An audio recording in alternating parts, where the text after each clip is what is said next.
All right, ladies and gentlemen, hope everybody's doing well on the uh, dual display, dual audio type thing, trying to see if I could get that to work. And it took me a little bit of time. And then I found out my microphone wasn't working. I'm like, now I need to restart. So thank you all for being patient. I appreciate it. I'm still trying to set something up. So thank you for being patient with me. All right, so let's go ahead and say hi. See here. Who do we got going on? I set my clock. I just didn't have a good technology morning. Papa York, Inkman78, Jonathan Smilko, what's going on? Good to see you. AZ Coins is in the house. Eric Bayer is here. I almost said Bayer. I'll remember that. We got Jackalope Herdmaster, Farm Dog. Good day. I hope everybody's doing well. Niels Han Dynasty. I haven't seen that name for, I think it's once before. Welcome in. Good to see you. Killer Strider, what's up? Good morning, bud. How are you? Hope everything is well. Coin Junkie AG, good to see you. And of course, we have AZ Coins. Good to see you. Good to see you. Good to see you. All right, Brown Sugar, how you doing? Good morning. All right. So you guys can hear me loud and clear. Everything is good. I hope so. Let me know if there's anything that you can't hear or if this is causing you issues. I changed this, so now you should be able to see the chat a little bit better. You can see the color. It was disappearing in the other, so now you should be able to see that. So that was rectified from yesterday. So we should be good there. I've got one more thing I'm trying to get up and running.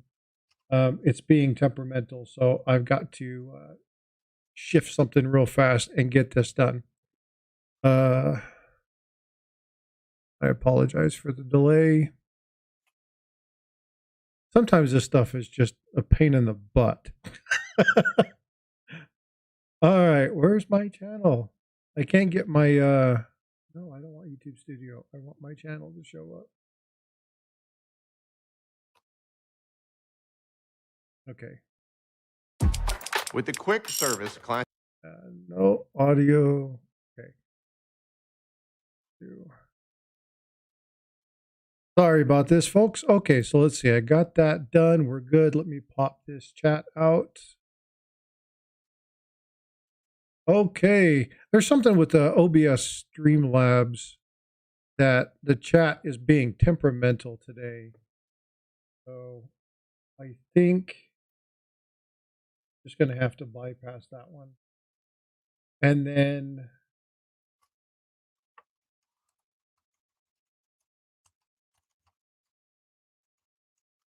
we should have the other done. So let me check and see.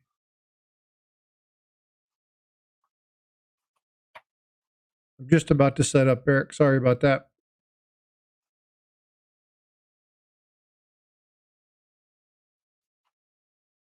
Okay, so you should be able to see that. We should be good to go. And we should be ready. Okay, I apologize, folks. Sorry for the delay on that. How you doing, Eric?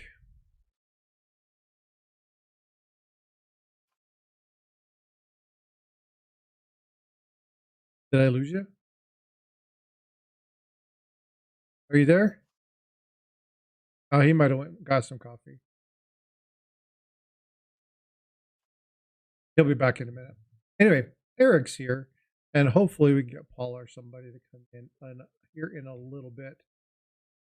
Oh, all right. Well, thank you guys for being patient with me. It's good to see you. Hope everybody's doing well. I've got something for you today, something that I think you guys will like. And this was sent to me by Ringmaster Ray. And I kind of want to go over some of these coins, have you look at them. What they are Indian head cents. And he's like, I'm going to send these to you. Yeah, he probably went to get coffee. He was kind of hanging on while I was trying to get the technical issues. But Ringmaster Ray sent me something, and I want to kind of go through these with you. So here in just a second, I will go ahead and bring that up. One thing I want to ask before we go on is the new format, the new text box that's there, the new setup. Do you guys like this? Is it easy for you all to use? I know some of you are utilizing a phone, so sometimes it's difficult to use. I'm trying to make it conducive for everybody. One thing I am working on is yesterday, what was mentioned was that it's difficult to stream in both horizontal and vertical. So last night I spent a couple hours working on getting mine set up. I have a pretty good basis for it set up, ready to go.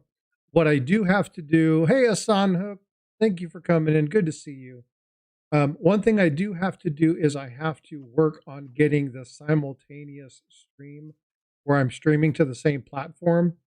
I can set it up to where I stream to Facebook. I can set it up to where I stream to Instagram. I can set it up to where I stream to TikTok.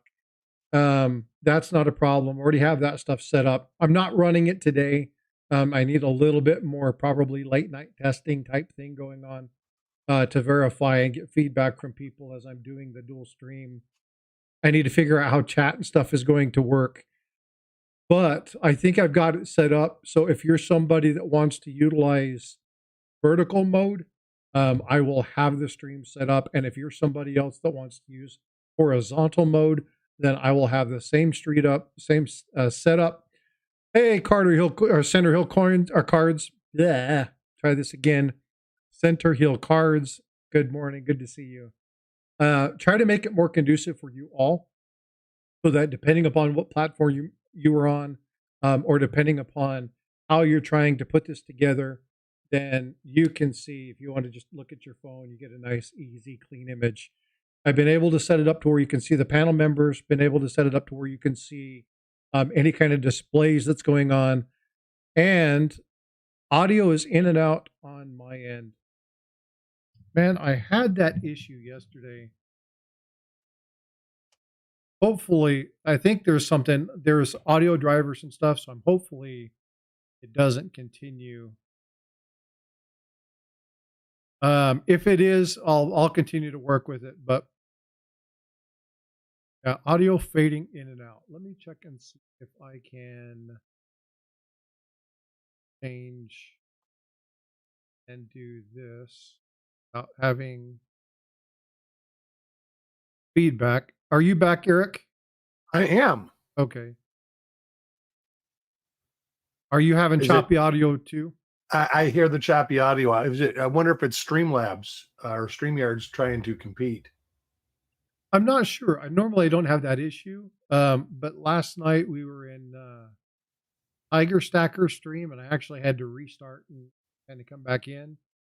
Not sure why I'm having that issue. I'm looking at the audio settings, and I don't see anything that would stand out. You don't have a connection issue. You didn't move your mic around or anything, did you? Well, remember that I told you that I had issues with potentially Wi-Fi because my signal was low. So there might. Do you have a wireless mic? Say again? Do you have a wireless mic? No, it's hardwired in. But where I'm coming across audio, it may not be on my end. It may be through the audio. So, and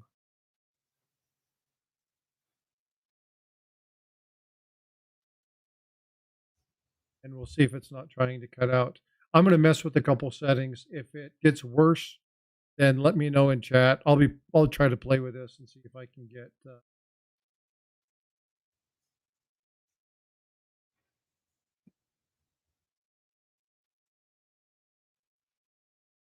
if that works.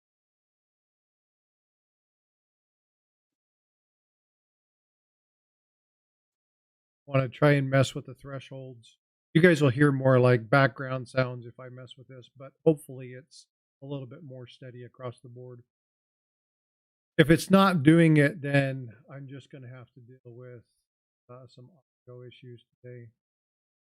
Unless you guys want me to end the stream and then start it back up again. If it gets out of hand, please let me know. Hey, what's going on, Vote for Pedro? Thanks for coming in. Um,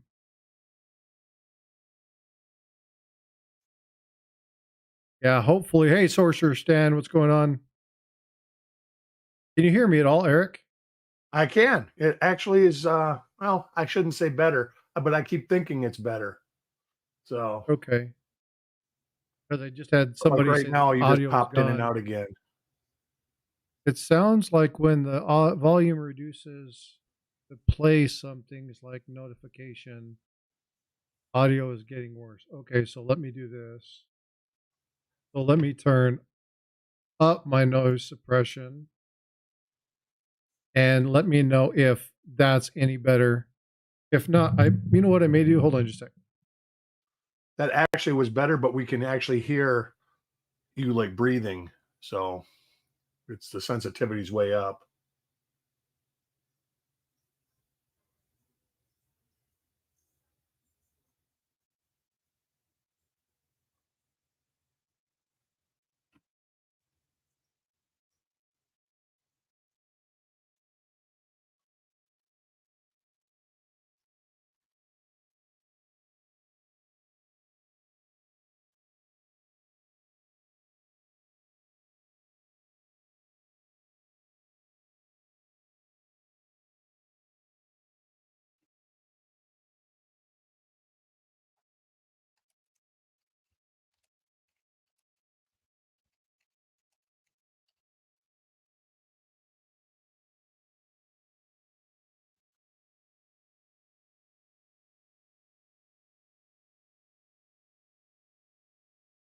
All right. How's the audio here?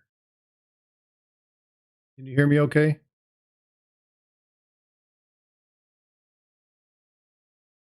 Okay, let's try this. Can you guys hear me okay? Yes. Can you hear Okay, me? so you should have sound coming in.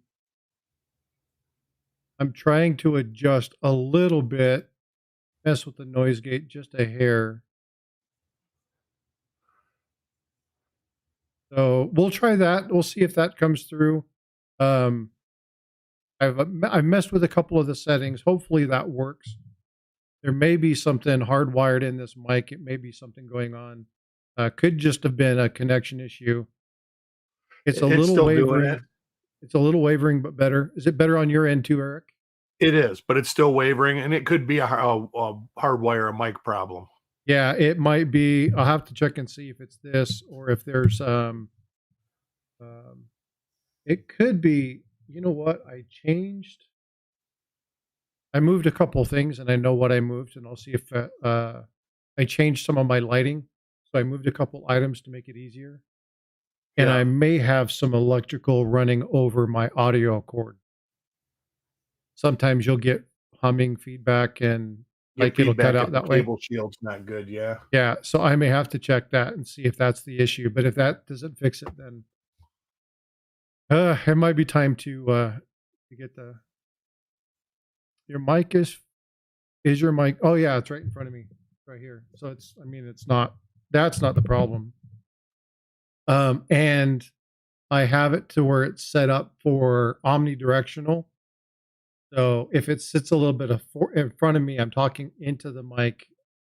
So I should be good to go.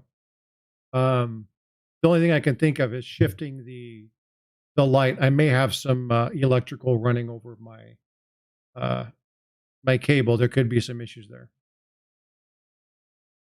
But as long as you guys can hear me decently, then I'll just deal with it today, and hopefully the problems go away. And if not, then I'll rework it.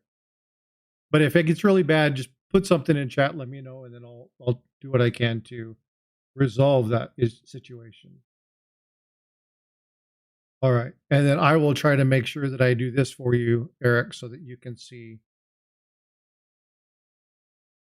Yeah, so I'm not doing that. Let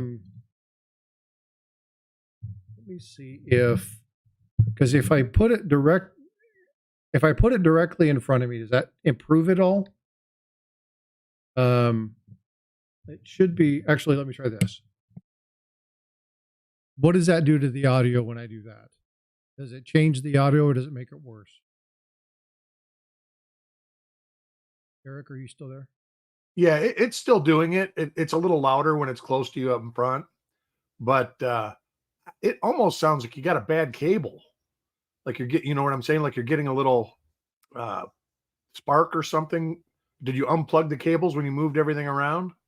No, but what it is I think that it's my it might be because I'm running my I'm running two cameras right now.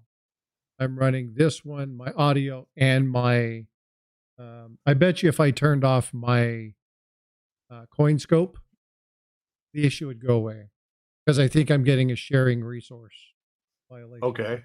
So let me do You can this. try that. So now my coin scope is off. Let's see if the audio shifts. Because if the audio shifts, then I'm getting a sharing violation. No, it's still the same. It's the same. Yeah.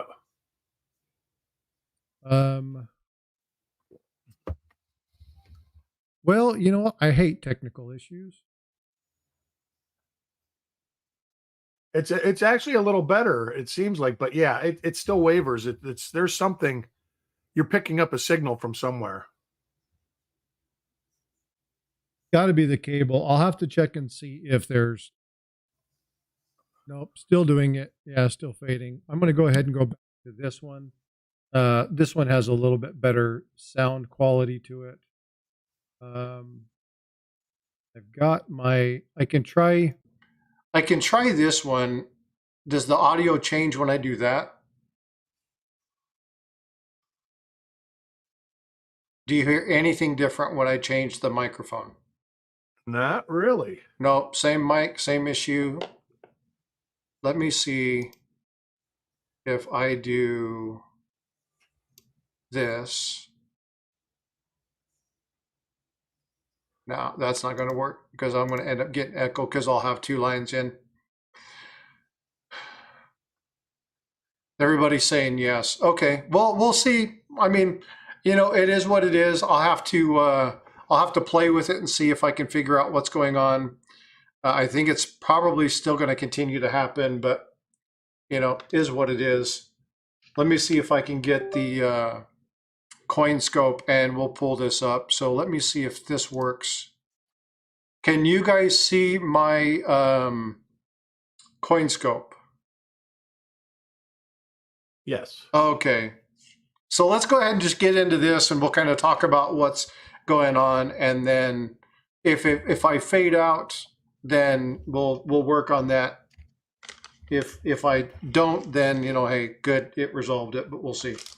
All right, so I'm going to slide these all the way over. Oh, so now I know something's wrong because I'm moving my coins and they're not showing anything. Oh, good Lord. Hold on. Yeah, I think there's an issue here. Oh, this stuff drives me insane. I hate technical issues. All right, let's see if that's any better. Okay, is that shifting? So it's not actually showing my my scope. Oh, see, I see your scope. No, you see like a capture of it, but it's not actually showing.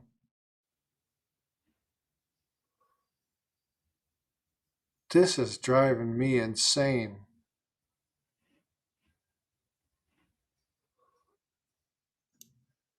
I might not be able to use that. I'm changing back and forth. It's there, but it's not actually picking it up. Hold on.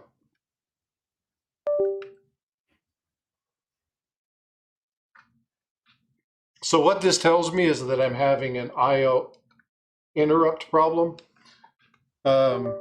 meaning that I am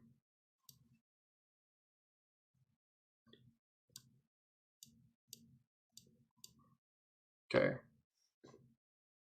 Cameras on.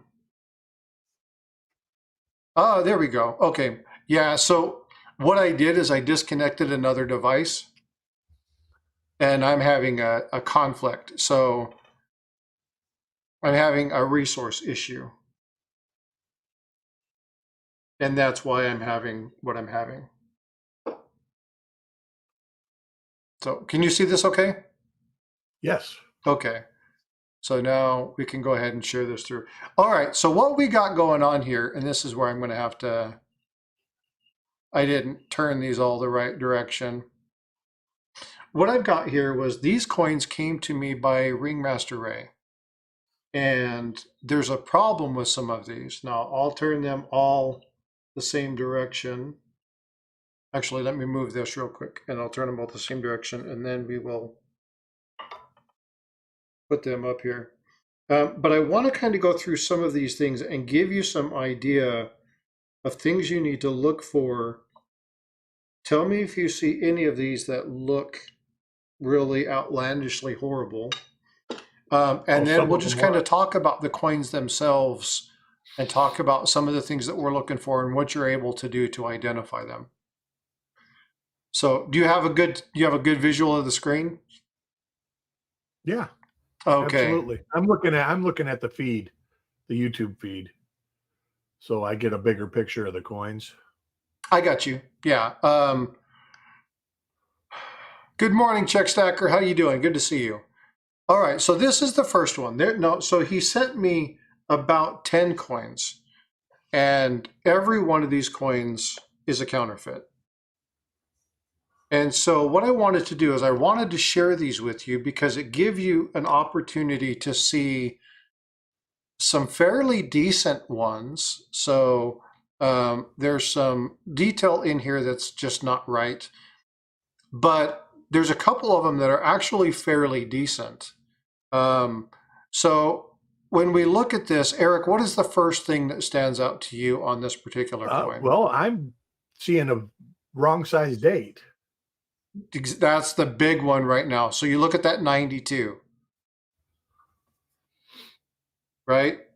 The 90. And I haven't seen these coins, folks. This is the first time for me. Yeah. So these are the first time that I'm showing these. Okay. So I got these in Thursday, I think it was Thursday night from Ringmaster Ray. And it's a really good opportunity to look at some of the differences. So there's a couple things when you're looking at this date, and I wish Paula was here because I could. What's going on? The date is actually larger than the United States of America. Yeah. And I think it's usually smaller, isn't it? Well, and it goes from, I don't know where my pen went. It goes from edge to edge, where it's usually just like under the neck. Yeah. So one of the major issues is when you look at the size, the date goes from large to small. So that actually decreases in size. So each significant number is decreasing in size, right? So that's definitely a problem. It's like they're like, oh, we started too big and then they had to decrease it. You can see a definite difference in these two, but the overall, they're just way, way, way too big. The other thing is the positioning of America. This positioning of America should start up here around that third feather instead of down here. So the positioning of this is definitely wrong. And as I slide this over, you'll see some of these things shift. Okay. Now this one, they kind of went the opposite direction. Right? Look at how small that date is.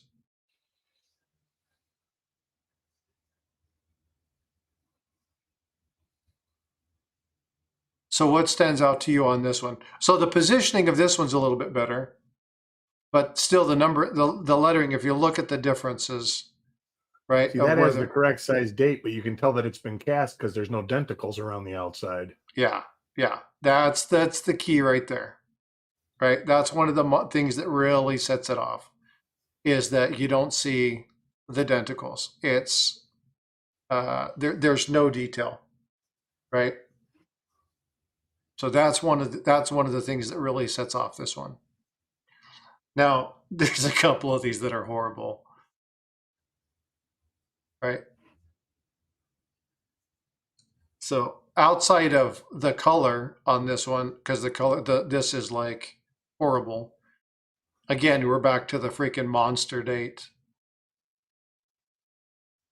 And then again, looking at the denticles down here, you can see where they disappear. See, but you can see in comparison to that other one, that date is small. It's smaller than, see, this one's got a huge date on it too. Yeah. So when you come back to this one, shifting that over, you can see the size of the dates.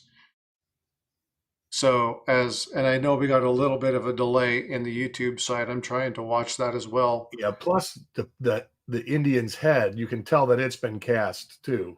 That it's been pressed into sand and then cleaned up. Yeah. If you look at the fields, you can see that these coins have definitely gone through some touch up. But if you look at this is really bad, right? Because you don't see any of the denticles at all. You can see that ring that goes all the way around that, where they've tried to clean it up, touch it up, make it look whatever. So you can see some of the work that's gone on, but you can see that dividing line. So you can see they've actually tried to clean up this edge, probably either one, not realizing that the denticles aren't there, or they were so bad that they tried to clean them up, because you could see kind of like what you see down here on this coin, right? Where the denticles just basically fade away, and then you got really strong denticles over here. And I'm not sure if Indians had the raised rim. It looks like this has been run through a rimmer. I think that the Indians are struck on a flat planchet with the denticles, aren't they? Or did it get run through a rimmer? I'm not certain of the minting process of them. That I couldn't tell you. I don't have the information. It just seems like that 1860, the rim is standing up real high, almost like a Lincoln cent. Yeah, but the dates on all of these are going to be wrong. Yeah. Some of them are close to the appropriate size. But if you look, if you look at this 7 in this particular one here, the 7 is wrong. It's the entire thing is wrong. It's plus the detail on the head too. You can see that it's been pushed in and cast. All the detail up behind the eyes and temple and all that is gone. Whereas the one you've got your hand on now, the detail is not bad in the head. And this is where some of it, but you look at the date. Right? Yeah, you look at the head on the next one though, and the head is actually bigger, it looks like. Or maybe it's because the denticles stick out so well. So which one are you looking at, the 87 or the 91? I'm looking at the 91. The 91's got a lot better detail. Oh yeah, far better. Now, this one, and you'll see that this is a much better looking coin. You definitely see some detail in here. Now, there's issues, obviously, again, when you're looking at this. Remember, the first one was down here where I've started and it pushed into the date. The positioning of that is better. Your denticles are good. Now, they don't look right. There's still something wrong fundamentally with the coin. Yeah, I mean, you got detail and feathers in the headdress. Yeah, so there's a little liberty. There's still issues, but this is a much better counterfeit than the one before it. The date is closer. It's still a little bit big, and it's the wrong font, but again, it's a little bit better than the previous one. Yeah. And then there's this one.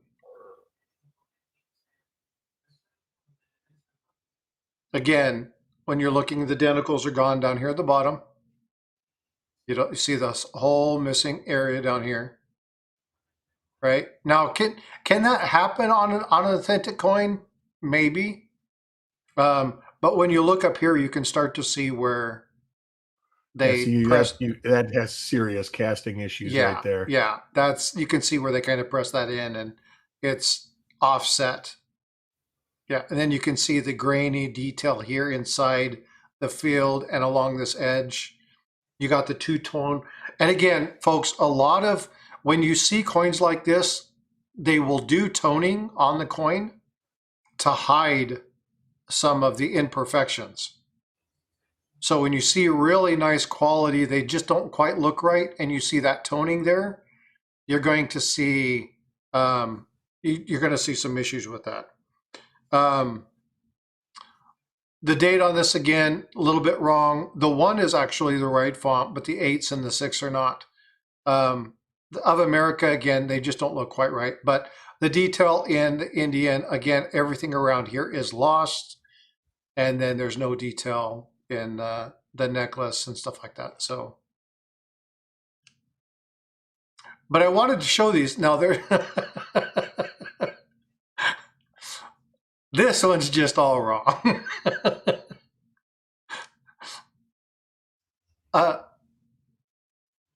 He got stung by a bee or something. Look at the chin and the lips on this one.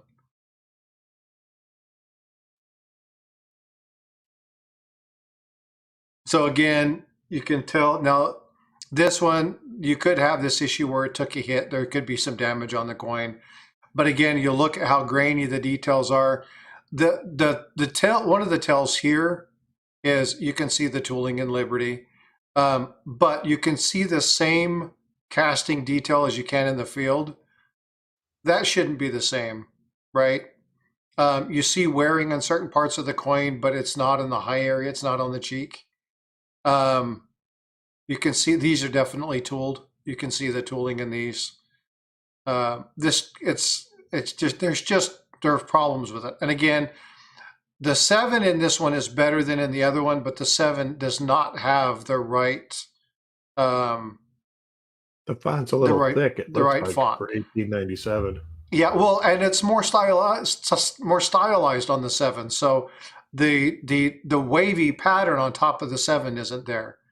If you look at the 7, you'll see that it's just it's closer, but it's not quite the same. But that date is definitely wrong. But the Indian's upper lip and stuff on this one, it's all chubby and chunky, and it just definitely doesn't look right. Now, if this one wasn't for the fact that everything about the field and the Indian and the feathers, it says cast. Like that, the 85 is just pure cast. This one, I think most people would be able to figure that one out pretty quickly. Yeah, yeah. The nose on this one was, yeah, it's pretty bad. But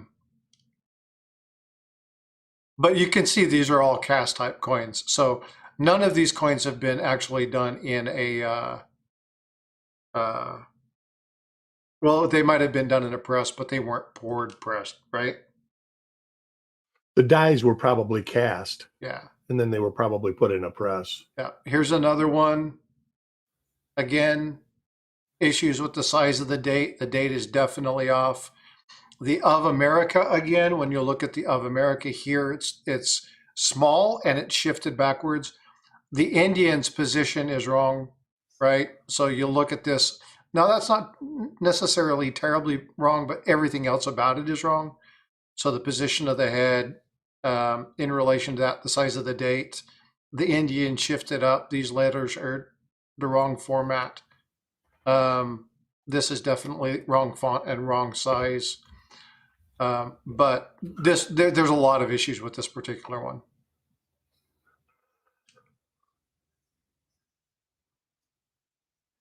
This one, I'm going to lose a little bit because the thing is shifting a little bit.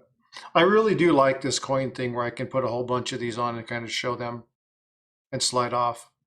The 7 is a little bit closer. Again, the 7, the dates, it's too smushed together. There's no spacing. They're like right up against each other. The positioning of the numbers. Another way on that 1861, that should be a fatty. So it should be a lot thicker than the other ones. Agree. Yeah. Coming back to this one. Yeah. And that date's really wonky. Yeah. The 1876 date is just, it's horrible. The positioning is wrong.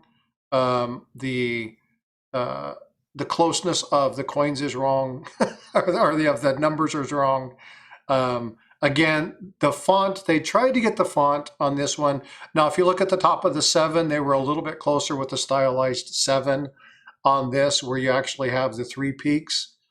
So it's a little closer. It's still not right, but they're a little closer. But you look at the positioning of the numbers, all the numbers are really squished together.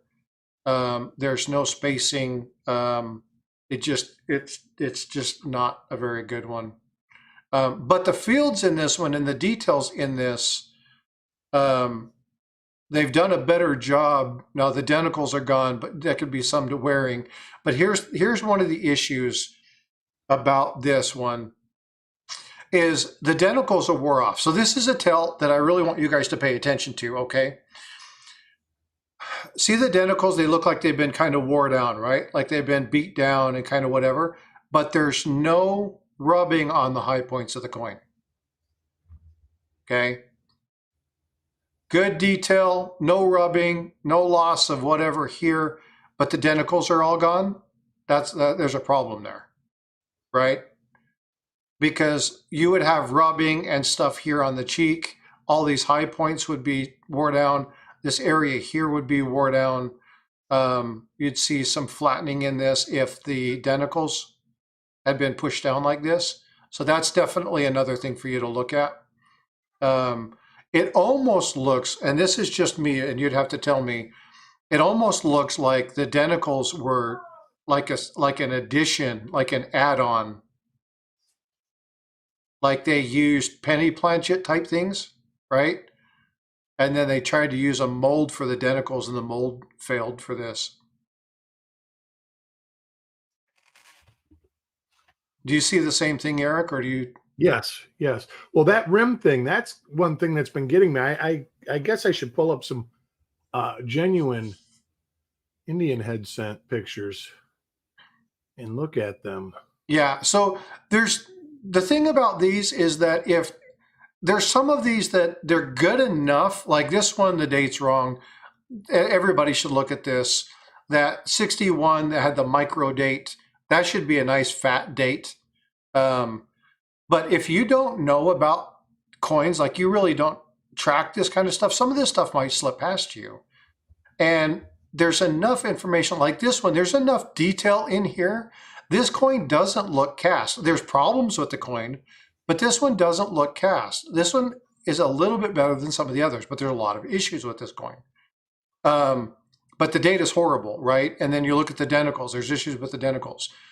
But for somebody who's a little rim. Say again? I'm looking at one right now in my hand, actually. And there is a little rim. So, but yeah, the denticles just aren't right. The denticles are real strong on a and even where Liberty and the feathers, the headdress, like right behind the ear on most of those, there's always a little weak spot right there. On a decent coin, that should still show the detail in the headdress. See, yeah, right so under I'll be pulling Liberty. Yeah, Eric, I'm just trying, not you, Eric, EMR, Eric. I'm just trying to kind of show you guys some of the different things here. I should have pulled up split screen and had an authentic one here and the other. I'll do that again. I'll do a video about some of these. I just wanted you guys to kind of get a feel and just see some of these. Because when I got these in from Ray, my first one, when I looked at one of them, I was like, that's a pretty decent Indian. And I looked at it, I was like, wait, that doesn't look right at all. But there are some things here that if you're not aware of this, there are some things in here that can catch people off guard. And then there's this one. So this is the one, in my opinion, is probably one of the better ones. The date's not that far off. It should be a little bit thicker, but the date's not that far off. There's some denticle issues here, right? But that could happen. That could be an issue. But when you look at the details, this one, if I didn't know anything about this one would fool me. That's not great. I mean, but if I didn't know anything about coins, I could see how this one could get past people. Because there's enough information about it where it looks clean enough that it wouldn't flag alerts like some of the ones that we've seen before. So none of these are great counterfeits. None of these are great fakes, but there's a couple of them that are definitely better than others. And I think there's a couple in this set of 10 that would, or potentially could, fool some people And so I just wanted to kind of give you guys a general overview of those coins. And I will be making a video about these, and I will show you the proper year, what it looks like, comparison. I will show you authentic coins for each one of these, and I'll have them there. So they'll do a full split screen. So that will be coming out soon. I just wanted to share this with you guys. And again, when you look at some of these, like this one right here, this 1897 is just all wrong, right? Like this is very cartoony. This is definitely one of the cheap Chinese counterfeits. One of the questions in the chat was, are they all Chinese? I don't know the answer to that. I don't know which ones are Chinese and which ones are not. But this 1897, this is horrible. This is almost laughable. But again, for people who don't know, you know, there's potentials for things to occur. So I just wanted to share that with everybody and kind of get a feel for where people were at. Oh, this is lovely. So this, yeah, I'm having some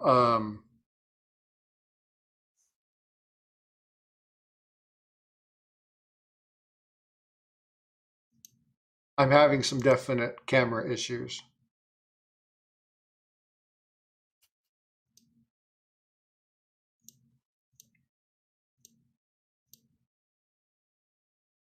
There we go. Okay. Yeah, I've got some interrupt issues. I've got some systems with sharing. So I've got to figure out what's going on with that. It might be because of the new plugin that I just added. Are you still there, Eric? I'm here. Okay. Yep, I'm listening. Well, it's not like you to be quiet, so. I'm multitasking. I'm not used to you not saying something. Yeah, I'm sitting here working on the website at the same time. But I'm listening. Yeah, and so that's one of the reasons that I kind of wanted to show that EMR is that if you happen to get one of these, right, if you're like, oh my God, this is a really nice looking Indian headset. If you don't have a loop and you're not looking at it really close, you just see the date, this could fool some people. And there's a lot of this stuff out there. So again, I'll be doing a video on each one of the coins and I'll be showing each one of the dates along with an authentic one. This is what you need to look for. One of the things we had Chuck on, how long has it been? Has it been about 3 months, 4 months when he showed us the all the Lincolns? All the Lincolns? Yeah, it's been about that, 3-4 months. So what I want to do is I want to have him back. And have him, I know he's doing a lot better, but I want to have him back and I want to have him split screen. I want to have him show me a 1914D and then the counterfeit. What's going on? Yep. What does it look like? Show me a 1922 and show me the counterfeit. What does it look like? What are the differences? And kind of bring him in and have people kind of look and see so they can see them side by side. Sometimes it's easy when you're looking at something and you look at a lot of coins, you just know. But there's a lot of people like, I don't look at coins nearly as much as Eric or Paula. I try, I don't do it. Right now I'm doing a lot of studying. I'm doing a lot of studying on history and processes, and I'm learning some of that stuff, but I don't take the time that I should to actually dig in and really kind of understand. I'm getting better at it because as you know, looking at things like when copper coins are doing their reveals, and I'll be looking at it, kind of go over some of those things and identifying, you know, what is it exactly that he's seeing? What did I not see? Well, what was it about the design element?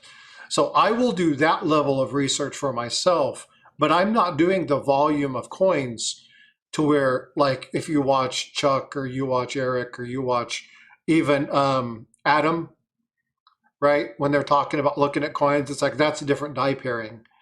I don't necessarily see that right off the top of my head. I'll notice that certain die markers aren't there, but I don't necessarily look at it and say, oh, this is a different die pair. I'm not at that point yet, and I want to get there. But in order to get there, you have to look at a lot of coins. And this is another reason why when you're looking at stuff, it's really important to make sure that you have set yourself up for success.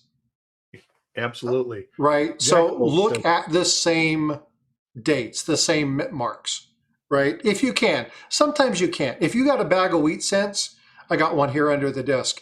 If you got a bag of wheat cents and you're looking at them and you're looking through them, whatever, if you take them out of the bag and you're looking one at a one at a one at a one, you're going to be bouncing back and forth between a bunch of stuff, seeing different design elements. You may be seeing 5 to 7 different mint mark varieties. So your eye is not going to get attuned to that. If you're looking at all 1960s, you're looking at all 1960s, you'll be able to say, oh, that's a different mint mark style. Right? And you go back and you look at it, and it's like, oh, there were 3 different mint mark styles for this particular year. A good year for that is 1953. 1954, there's 3 mint mark styles. 52, yeah. Yeah, 3, 5, and 6, right? And so looking at the different mint mark styles, you see these kind of things and you identify, but you got to look at a lot of coins. But when you're looking through coins and you're doing that stuff, make sure that you set yourself up for success. Now today, again, I wasn't kind of doing the compare and contrast. I just wanted to give you guys a good idea of what you were seeing, kind of walk through that, but I will be doing the video where I pull up the authentic year, pull up the counterfeit, and show you the differences side by side, point out some of the nuances, and get you guys familiar with what's happening. Because, the more information you have to arm yourself with, just like pew-pews, you need ammunition. It's okay to have a weapon, but if you're not armed, if you don't have the things to use, then that piece of information that you have is not of any value. So I want to make sure that I do what I can to provide that. And that's all I really had. Oh, vote for Pedro's wanting more silver. Oh, of course you do. Jack Loeb put up here, he was fooled on eBay a couple of years ago on a 2-cent piece that showed casting. eBay right now has got a lot of counterfeit coins going through there. Even reputable dealers, a lot of them don't have the time. Like there's somebody selling a 1909S that has a glued on mint mark because it's got a 1940s mint mark. Well, I reached out to, because I'm looking at, I need a cap bust quarter and a cap bust half for my typeset book. And I sent a message to one of the guys on eBay and I said, I don't believe that coin is authentic. And he's like, well, and he's got like, 19,000 positive comments. And he's like, well, I'll tell you this, if you test it out and it comes back fake, I'll cover it. Like he wasn't even going to look at it. He didn't say it wasn't. Yeah. He's like, buy it and test it. And if it's not real, then send it back and I'll give you your money back. That's right. And that's not a bad thing. It's just a pain in the butt. But a lot, like I say, a lot of these dealers, they look at it and they're like, hey, that's great. And that's all they look at it. They don't go, oh, this could be counterfeit. They're just like, let's sell it. And if it comes back counterfeit, it comes back counterfeit. Yeah. And so Dan Root, how you doing? Good to see you. Thanks for being in here. I appreciate you. One thing about this is that I call FeeBay. Yeah. Well, tax on money, Dan Root. Some states allow collectible coins to be taxed. Some states do not. So like here in Texas, if I go buy a coin and I use cash, it's tax-free because it's an exchange. It's cash for cash. But if I use a credit card, they have to charge me tax. If I use my debit card, they have to charge me tax. But I think that if the coin's worth like 15,000 or more, there is a tax. There's some threshold where there's the no tax goes away. I'll tell you now, I don't know the answer to that because I'm not spending $15,000 on anything. But that's probably true. I don't know the answer to that just because I don't deal with it. But I do know, like, I went and picked up, I was at a mom and pop kind of thrift shop, consignment shop type thing. And my wife and I, when we travel certain areas, we'll stop periodically. My daughter, Bifrost, and I do it all the time. There's two shops that are between my house and hers. And so when I take her to her mom's, we stop and look in and see if there's anything. And we look at the vinyls and stuff like that. Yeah. And they had a 93 Kookaburra. I think it was a 93 Kookaburra, which is like $100 coin for like $45. And it was still in the Littleton coin package. And I'm like, I'm buying it. But I didn't have any cash and I had to pay tax on it. I was like, that just doesn't make any sense. Why do you have to do it? She's like, if you come back with cash, I'll hold it. If you come back with cash, then I don't have to charge you tax. So she put it aside. I went and grabbed cash and then came back and picked it up and, bought it without having to pay tax on it. So I actually almost bought one of those the other night. I was at some auction that was online and I almost bought a silver kookaburra. I did end up buying Philippine silver coins again. yeah, but here's the thing with federal law, Kevin. States have the ability, as long as they don't exceed the intent of the law, to implement their own policies. It's the right of the state. Now, a good case of that is like marijuana, THC. There are states where it's not legal. It's not legal federally, right? Federally, it's still an illegal item, but the states can make it legal in their jurisdiction. So they do have some rights. The question is, like money, can they tax that? Now, there's a lot of states that are coming back, and I'm not an expert in this. I may speak of this slightly Virginia wrong. taxes sales tax on coins. Say again? I think Virginia has sales tax on coins.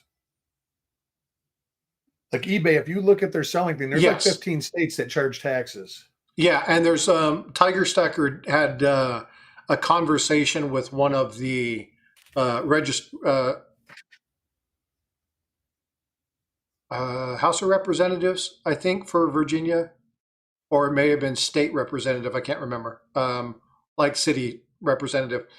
And basically, he's like, I'm trying to change that. Right? You shouldn't have to pay tax on cash purchases. You shouldn't have to pay tax on money because it is currency ultimately. Yeah. But then you start getting into the threshold of, is it obsolete currency? Is it, do you charge tax on one thing and not another thing? And let's face it, they want taxes. Yeah. And again, so as yours says, I just emailed you a fake bar that tested real on Sigma. Okay. So Sigmas are not perfect. And depending upon the thickness of the bar, you may have to do something like, you may have to x-ray it. Like if you have a 100-kilogram bar or something like that, you may have to x-ray it. But a really good test with testing silver is your displacement test. So doing the specific gravity test, right? That's fail-safe because the displacement, the specific gravity of silver will tell you if some of it's internal, if it's fake, or if it's real. But again, depending upon the type of Sigma you have, and depending upon the, if you have a mini or how thick of the bar is and things of that nature, they can test good. So you have to check. That's why you never, ever, ever default and allow a single type of test to govern your decision and purchase, even with coins. A lot of the counterfeits, like the Silver Eagle counterfeits from 10 years ago or whatever it was, they were still like 92% silver.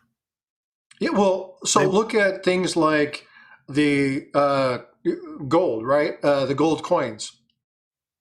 They would take. It'll be like 90% gold instead of 99.9. Well, not even that. So one of the examples that I did when I was doing some research into counterfeit gold was there are high numismatic items, and one of the Russian coins is the one that comes to mind. It's the same size as the American Indian $2.50 coin. And what they would do is they would take the gold, real genuine gold, they would melt it, pour it into their new mold, stamp it with the Russian counterfeit information, pop it with that dye, but they would be using real gold. So if you tested the gold, it'd be real. So you were getting your gold value. The problem is that the numismatic value on that particular coin was way higher than the gold value. Right. They wanted to, so it's all a deception, right? So use the gold, but the numismatic value is where they're going to get that boon. Even if they had to sell gold for gold, they're breaking even. But the numismatic value between the two, it was way higher for the other coin. So just because you have something that tests okay doesn't mean it's not a counterfeit.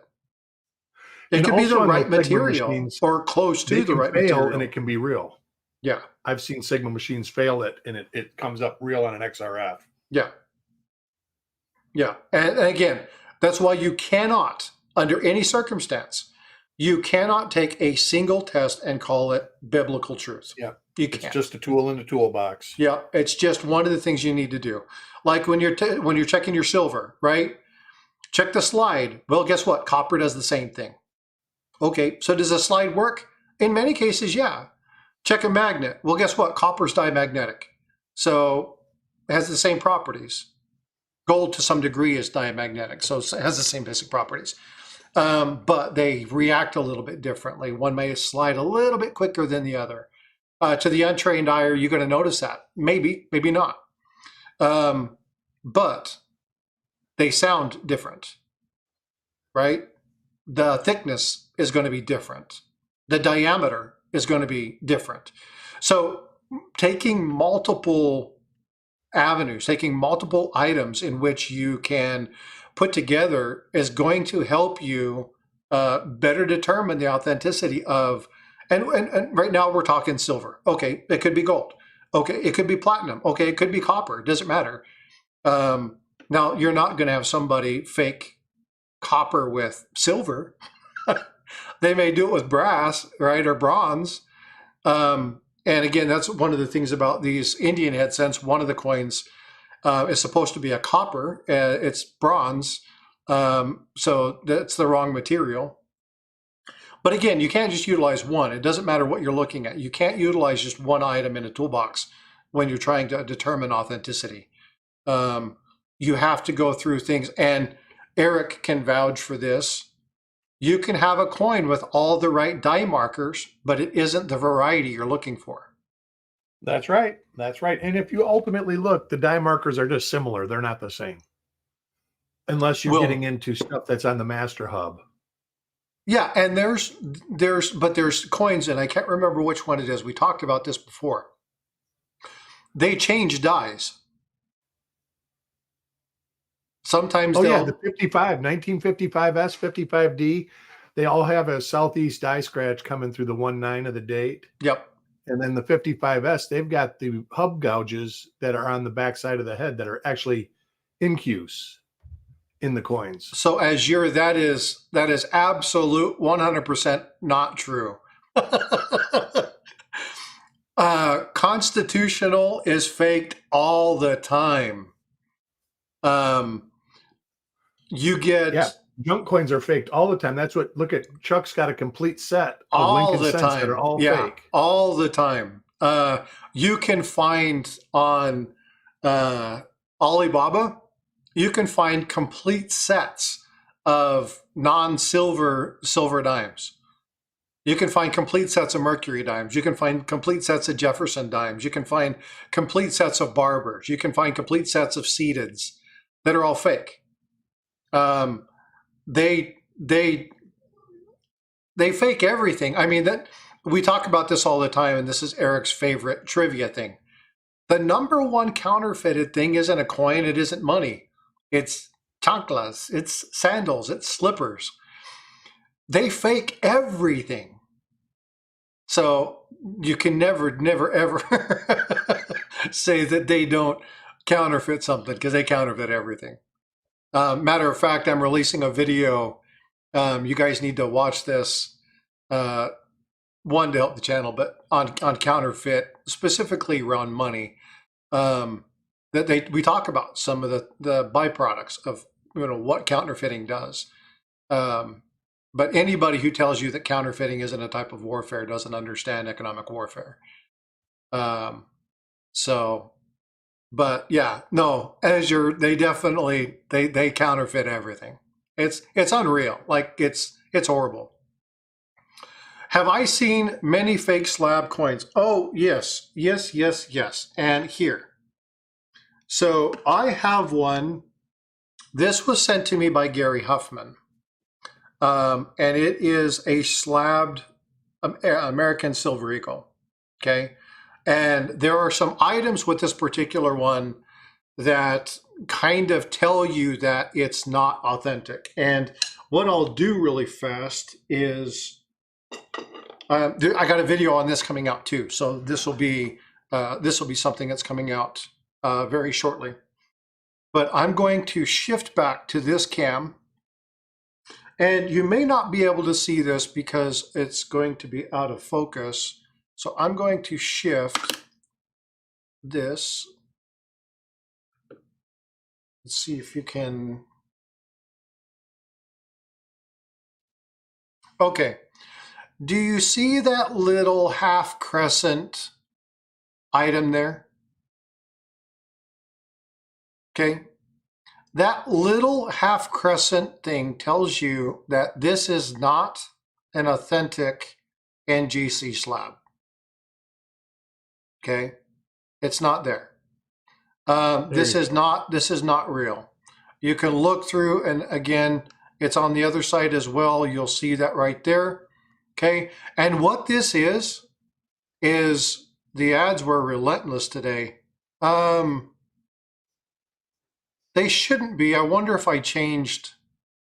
I was doing so. Oh, you know what might have happened? So I'm working on doing the streaming, the dual streaming to show. And if that's the case, I'm sorry. Let me go back through and change. Hold on just a sec. Let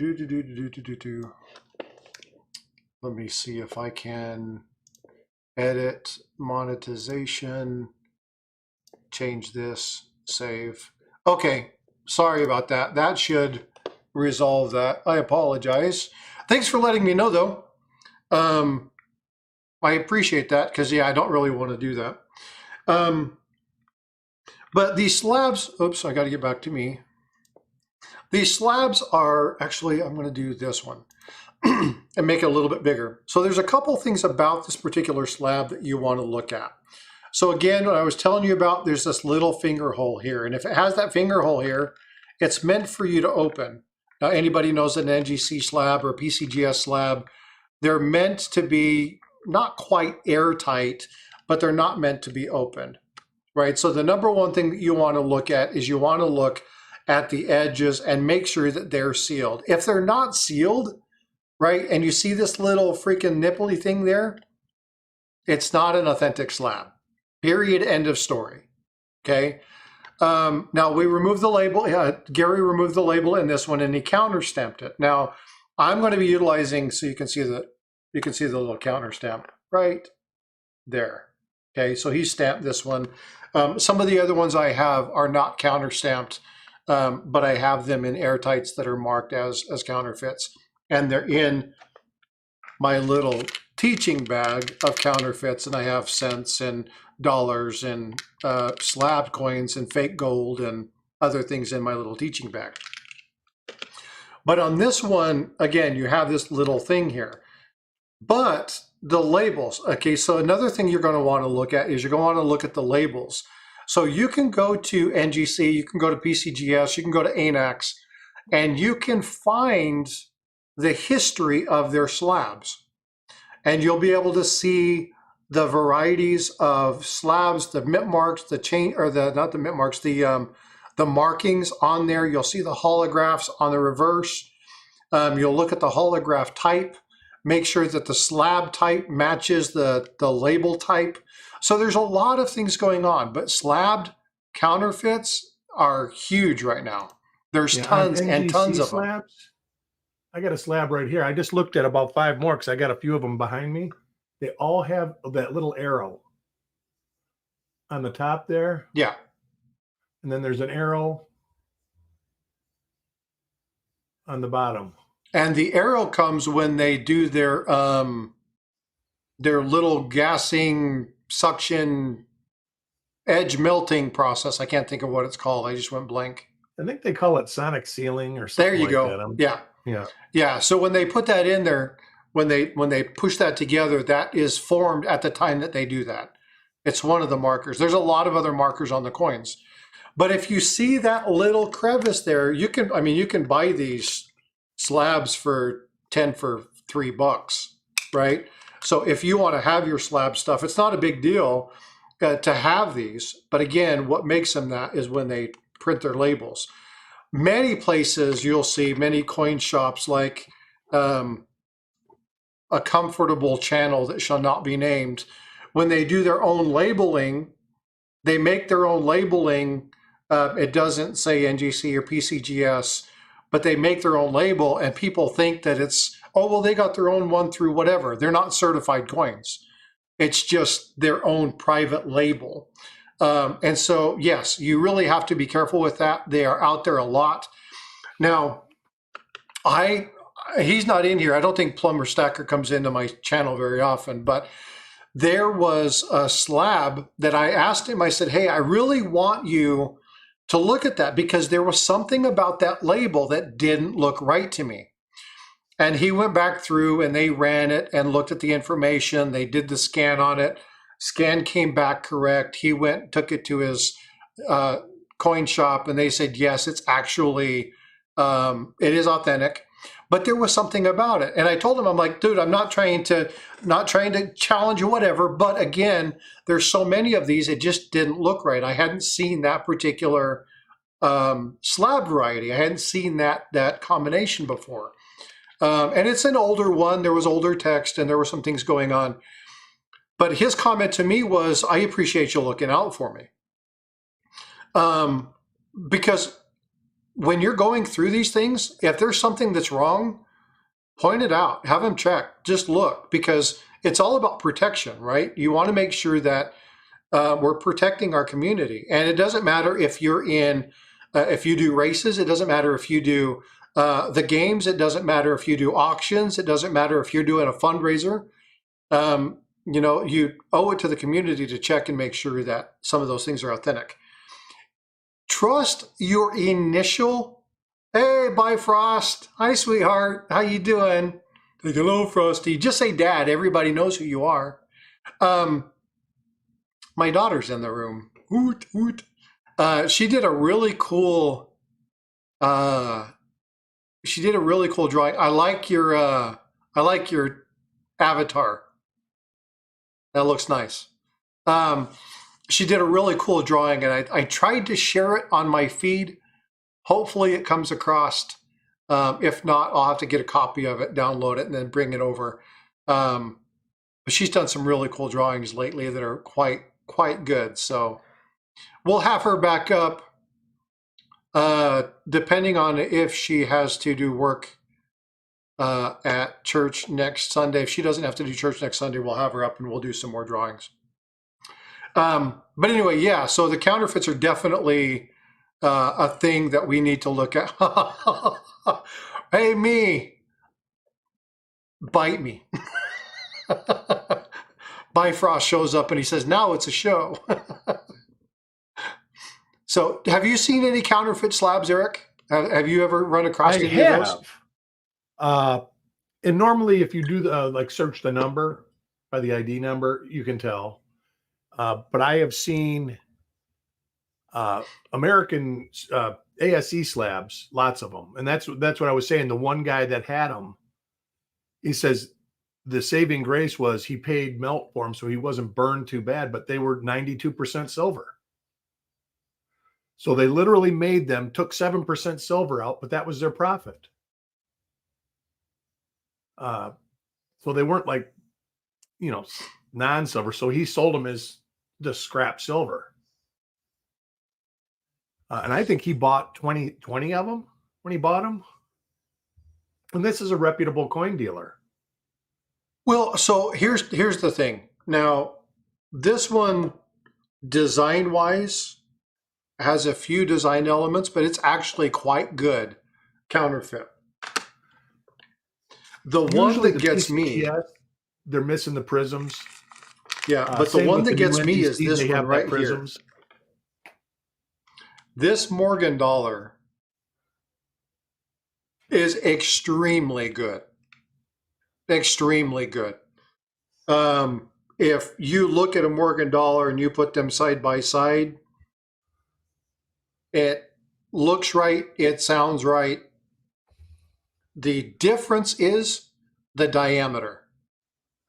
Like I say, I think it's only a matter of time, and you're going to see counterfeits that are going to be almost too good to detect. Well, they already have them, right? And so for those of you who aren't familiar with, and I know a little bit about it, but I don't know enough about the coin to speak of it, but the Omega Man gold dollars, or the gold $5, $10, and $20 gold pieces, okay? They were fooling professionals, the professional grading companies, for years. They're gold. They're authentic, they're genuine gold, but they're counterfeit. The only way they were really able to identify that they were counterfeit was that little Omega Man symbol. And there's two, I think there's 2 or 3 other diagnostic items in there that tell you that's there. But they were fooling the PCGS. PCGS had them in their registry.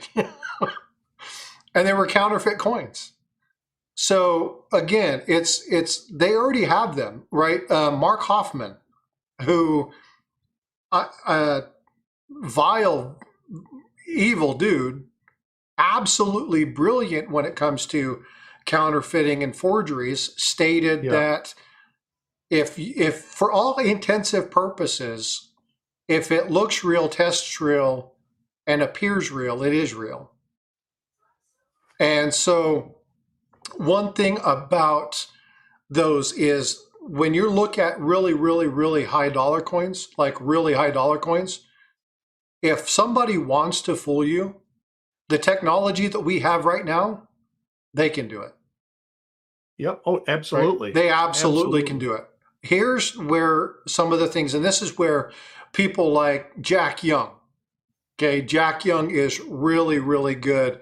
If you read anything on the flowing hair dollar, half cents, you've probably read Jack Young's articles, right?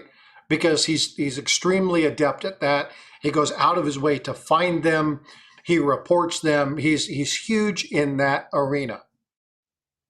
And he looks at die varieties and he'll find that exact die pair, the specific die pair. But what happens is people get greedy and they use it multiple years. Yeah. So that die pair will change years, and now we've got a problem. Because the likelihood, and I'm not really great at statistics, I think about 60% of all statistics are made up on the spot. But it's amazing to see or look at things like the Godden's Double Eagle, or that $10 gold piece that's the Omega Man, and look at those coins and go, for all intents and purposes, they're real. The only good thing about counterfeiting is most counterfeiters have an ego, so they want to know where their coins are going. Well, yeah. And so there's always something on a coin that links it to them. Yeah, and again,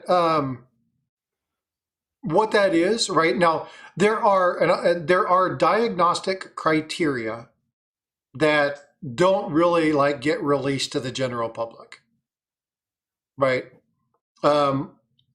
there are diagnostic criteria that stay with, CIA, FBI, especially when you're talking about, currency and being able to identify, because if you tell everybody what's wrong with it, they'll fix it.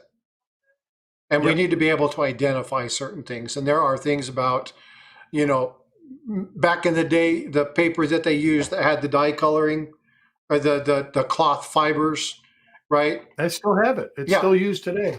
The patterning in that, there are specific dye colors that are utilized when utilizing the ink. And there are little things that stand out, and they understand all that diagnostic criteria. And of course, you get somebody who's really adept at looking at counterfeits. You throw them in a group of 10 and they're like, that's the one that's fake. Because they see it, they recognize it, they know the pattern, they know what to look for. But there are some out there that are really, really, really good. And I'm nowhere near where I would like to be with understanding counterfeits. I would like to work and learn from people like Joe Cronin. I would love to learn and get information and be mentored by people like Jack Young. I would love to attend the ANA's counterfeiting course in Denver, right? Go there for 4 or 5 days and do that kind of stuff. Hey, look who's here. Good morning. Better late than never. How are you? Good morning. Morning. Okay. So I was just pumping a couple of my heroes in the counterfeiting realm. Nice. So talking about Joe Cronin and Jack Young. Yeah, Joe's book. Joe is taking pre-orders for his book right now. Do you have that link? Yeah, hang on. Well, I think we have it in, hang on a second. I'm really looking forward to this book. So you can find in our Facebook group. You can find it. Joe Cronin's book. Joe Cronin's Facebook group. But let's see, hang on. Let me put his email, his PayPal up. If you guys want to order it, it is $80, and that includes shipping. Let's see. Sorry, I just woke up.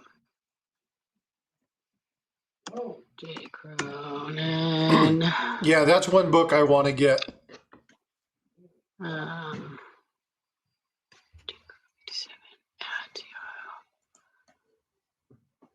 Because I love his work on the heading nickel. At yahoo.com. That's his PayPal right there. Send him a message and let him know that you want to pre-order one, or send him an email and let him know. Or you can message him on Facebook, Joe Cronin, and let him know. All books are signed and dated and numbered. So yeah, there'll be 200 copies, so you guys can ask him for a certain number if you want. We'll be getting 4 copies to give away. So yeah, that's cool. I'm looking forward to that coming out. Huh? I said I'm really looking forward to that coming out. Yeah, really, really exciting. I can give you a little rundown about what's in it. Yeah, well, so Ringmaster Ray, Frosty's Heroes, handing a Racketeer nickel. So I'm fascinated by it because, number one, I want to inform people and show people what they need to be protected from. But the mind of the counterfeiter who really has an intent to deceive, that's one reason that when I look at some of the people that I look at and try to understand coins, Mark Hoffman, he was psychotic, but He had a brilliant mind. He understood what to look for, and that the steps that he went through to fool and deceive people, he wasn't a fool, right? And so when you understand kind of what steps they went through, you don't have to like what they did, but you got to respect the insight and the level and the study that they had to do. Not to glorify him, but I mean, he fooled the LDS Church. People still believe that it's the 59 mule, right? Yep. Was created by him. Too many things align for that purpose. And he said he did it. Well, yeah. Well, he has no what reason does he have to say that that he did it if he didn't? Is it me or is your microphone going like in and out? It's not you. Okay. Yeah, there's something going on. I tried to fix it. It worked for a little while, but I've got some sharing issues on my computer. I got to figure out. I may have too many things put in there. I'm going to have to probably undo some of it. But gotcha. So, discount coin to the coin view holder. You'll get it tomorrow at the temp. So we have a code. Bye, sweetheart. Love you. My daughter has to go. We have a code that for the live coin Q&A for 10% off of the set. But it doesn't start working until tomorrow. So, and make sure you guys get over and make a comment on Amanda's video to win a set of those. Put that link in there. What link? To Amanda's video. Oh, to Amanda's video? I guess I can do it. Hold on. And my lazy butt. Just a second. So has she been vehemently searching those roles yet?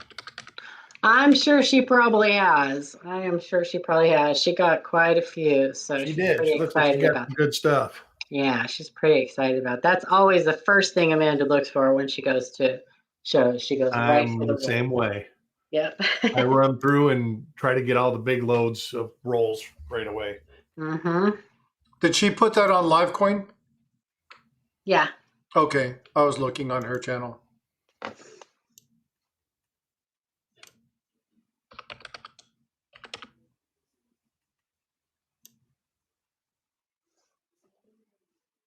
And which one was it? Just which one was it? Fantastic Finds? Yeah, from the coin show. But so you guys know the code that you can use tomorrow is Livecoin QA. Easy peasy, right? No, not Q&A, just Livecoin QA, just like our website.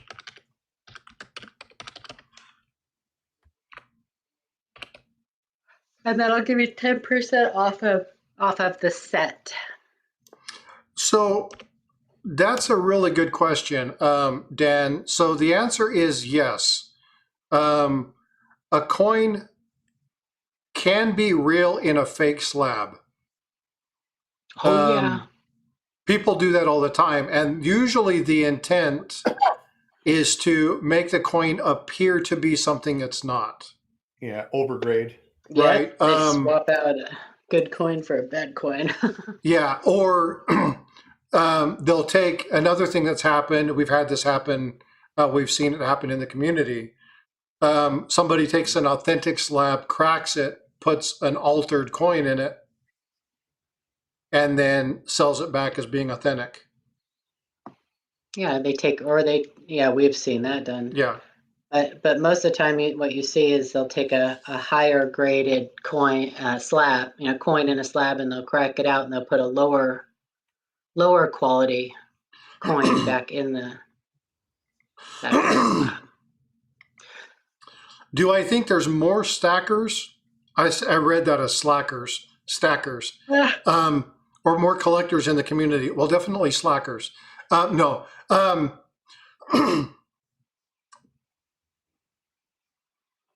In many cases, they're one and the same. Yeah. Okay. Yep, Many that cases they're or- one and the same. A lot of stackers don't collect Yeah. numismatic coins. They just collect silver bars and gold A stuff. lot of people who collect numismatic stuff don't stack. So. Yeah. And so I mean, I've got some, but I don't have it because I Exactly. get it because Frosty shames me into buying stuff. But actually, I think all those coins are actually like the space coins. I think they're actually all They have a $3 coins. and so I'm the same way. Like most of the silver stuff I have, there's a premium attached to it. right. And so even just the rounds, I mean, there's a premium attached to it. So I'm definitely not a stacker. Yeah. yeah, Kevin, that's exactly right. I'm a hoarder. Most common that's fake me. slabs are Oh. handwritten. Yeah. I am so blessed to have a wife that just rolls her eyes when she comes into my office. Well, you have like 30,000 rolls of pennies. I mean, come on. If you saw how many $25 boxes of pennies I got, it's kind of starting to overwhelm myself because they just keep growing. That's what Chuck did. Chuck overwhelmed himself. Yeah. I don't have as many as Chuck did on those 3 pallets. Oh my God. But I probably got 2 pallets worth. I'll never forget when he brought those home. When he he had a contest back when Copper Coins had the forum.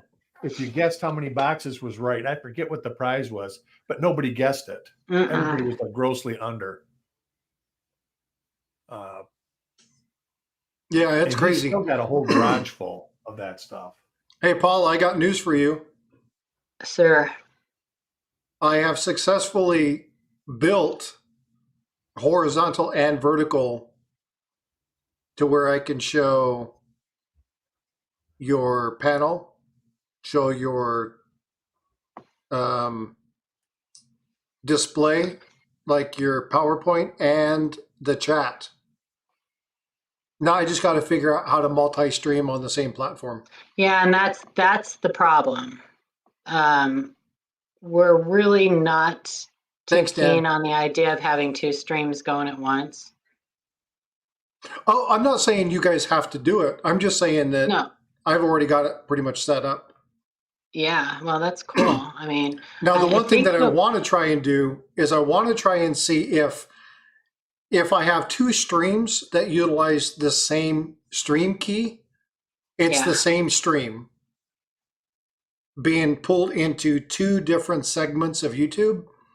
And if that's the case, it's the same chat. So that's what I'm trying to figure out, because if I can figure out how to do that, then you could stream to both wide and narrow format, have the same chat, and it would just be monitoring one. Yeah. So I'm playing with it. I'll have it by this weekend. So, because I would really like to see if it increases the influx of viewers. Oh, it definitely does. I mean, I watched Dig and Dave again last night, and see, he found a Maya Angelou, the doubled earring, and I couldn't tell which one it was because I'm looking on my computer. His screen was too small. I couldn't tell which one it was. Indigon knew what it was. I don't know if he was watching on his phone or not, but I couldn't tell what it was. So yeah, it's just not going to show enough detail for us if we can only do it, the one way. Yeah, I got you. But, well, the thing that's frustrating is that, so like you should be able to zoom in, but if I'm watching on my computer and I'm seeing this little sliver, it's frustrating. Like you got so much more screen, go back to the other way. I quit watching a couple channels that I really enjoy because it drives me nuts. Yeah. So if you can stream both ways, all right, Check Stacker, thanks for coming in. I appreciate you, bud. Hi, Amy. Say again? I just said good morning, Amy. Oh, so Dan Root, what is a cameo? A cameo refers to, I'm assuming you're talking about cameo versus deep cameo. It's regarding the reflective property of the field. Like cameo versus no cameo. Or no cameo, yeah. Do you want to go into any more depth on that, Paula? It's basically the contrast. Like you have regular proofs that have like a mirrored field, and then they have the frosted devices. That's the regular proofs, and then reverse proofs. You just reverse it, like Willy Wonka says. Yeah, I'm pretty sure that all proofs now that are made are cameo. Yeah. Oh yeah. It's not like in the 50s and 60s where the first 100 strikes were cameo, because those were done by hand. Now they've got techniques They laser to them. the dies that are like, there's nothing. They're perfect. Yeah, they use lasers, and they can take them off and redo it if they need to. And that's how they get the reverse, where they Mhm. couldn't do the reverse before, is they actually put it right into the die with a laser. Yeah, so basically like the fields of the coin, which is the flat part of the coin, is like mirrored. And the devices, the bust and all the wording and stuff is like white, Yeah. frosted. Like Frosty. Yeah, and so it's that contrast. Like Frosty's And- little background here almost. Yeah. See, your YouTube is in cameo, Frostbite. Cameo.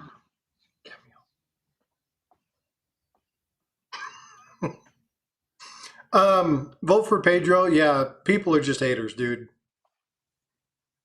You know, Well, you're probably in a stacking channel that they just stack anyways. I personally, I'm happy that they're stacking, and I consider it part of coin collecting. But Yeah, I collect coins for the usually, most part. Pedro, usually those are the people that that don't want to take the time to learn anything. They're the ones who took shop and said history. I mean, I collect pennies. Sorry, I'm Maybe just we go- kidding, you guys. If you're stackers and don't like collecting, just kidding. Yeah, I But said, why don't do you hate on the collectors. collect pennies? I can remember being 5 years old, Mm-hmm. getting that nice shiny penny. I still So, remember it. I still angry- like It's pennies. not for everybody. It's not for everybody. I Yeah. don't collect, you know, Well, I'm saying I can plastic trace cards. it back to my youth, that I was always intrigued by shiny coins. Right. yeah, So- Dan Root, the answer is no. Now, you can have special runs that have more reflective fields, like Paula was talking about, the reverse, where the field is not the reflective part. It's the actual, the relief of the coin, right? That's Well, it just, kind of is a special because It it's a is. It's a proof, proof right? coin. Yeah, Yeah, it's a proof coin. So it is, it's not, you don't find them normally, and they weren't meant for circulation. They were meant for collectors. no, to but if buy. something comes across as cameo Yeah. or deep cameo, it's not a special run. It's a special Right. designator, but it's the special item would be the proof. And some proofs, if you find them in Cameo, can be quite pricey. That's Yeah. right. You get in Yeah. the 50s and early 60s and get deep cameo, you're doing good. Yeah, they're frosty. Frostbite just got a commercial. I got I'm a commercial seeing on my own stream. That's awesome. That's funny. Yeah. Well, you know, hey, I should have let it play all the way through. Sorry, Eric. I know that was a bit harsh, but whatever. So, but let me, there's another thing that I want to talk about real quick with this vote for Pedro thing. I'm trying to make Pedro feel better. And I'm gonna say this, and stackers know I've got nothing against them. I'm really good friends with a number of stackers. But here's the problem with not understanding numismatics as a stacker. Okay, and I'm going to give you a scenario. You have a set of 10 tubes of peace dollars. Okay, and each tube of peace dollars, let's say you can buy for $500. Okay, so that $500 is the silver price, and it's fine. Okay, if you don't pay attention to the numismatic value of those peace dollars, here's the potential issue. What happens if you have a BU 1921 high relief, or just an 28. AG, or let's say VG, just VG because the prices are higher. 1928 peace dollar. Now that tube is worth $1,000 instead of 500. But So this- those stackers are going to sell it to you for cheap because they don't know enough about numismatics. So they're losing. So here's the thing about numismatics, and this is one thing Sorry. that I did with Tiger Stacker, right? When him and I went through the peace dollars, right? He had no idea what's in his stack. He just knows that they're there. Yeah. And when they sell that, they're potentially losing thousands of dollars. That's Now, right. if you have, now let's go ahead and change this. That's why numismatists will go through the junk bins at LCSs. Hell yeah. But stackers will just grab a handful. So say you go through the Mercury dime, right? The stacker's going to grab, okay, give me $10 space or whatever. Yeah. But the collector is going to go in there and find a 42/1 Mercury dime or a 16D and laugh on the way out What's the the door. semi-key? 21D semi-key? Yeah. Yeah. So and just giggle on the way out the door. And a great example of that is Tiger and I are swapping back and forth. We got 3 rolls of Merc dimes. I look through them, find anything of value, find anything important, and then if there's nothing there, I send it back to him, and he's got boxes of these things. That is not true, Ink Man. Sorry, go ahead. I'm triggered now. Oh yeah, Here's a great that's a example. really, so that's a salesman's term. Of a dollar bin find. Yeah, that's a Right. salesman term. Well, it's just not true. Yeah. That's people that want to make money. That's what that means. But here's the thing. So when you're going through these particular ones, and we find a 1916. Okay, cool. We flip it over and there's a D on it. Okay, so that tube that we trade that's $100 now becomes a $1,700 tube of coins. Because that one Yep. coin is $1,500. Yep. And so those stackers that give you shit about, excuse the expression, but give you shit about being numismatic and understanding and wanting to look for those things, do not understand the amount of money potentially that they're losing. Okay? Now, one thing about, so I'll kind of look at things like, if you have no interest in it, like at all, like you don't care and you're just stacking weight, even bars, Engelhard bars, change in value. You may have a W serial number on an Engelhard bar that has a run of 25,000. And to the right collector, that 10-ounce bar is no longer a $250 bar.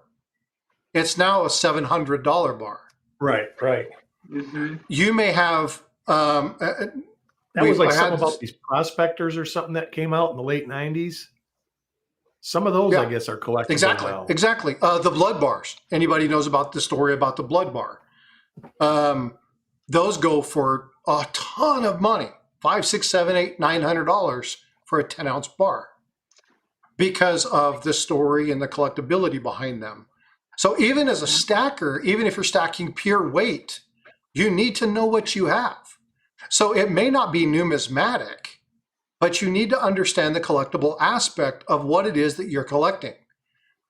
If I buy a 1979 Millennium Falcon in the box and I open the box, I've just lost $15,000 of value.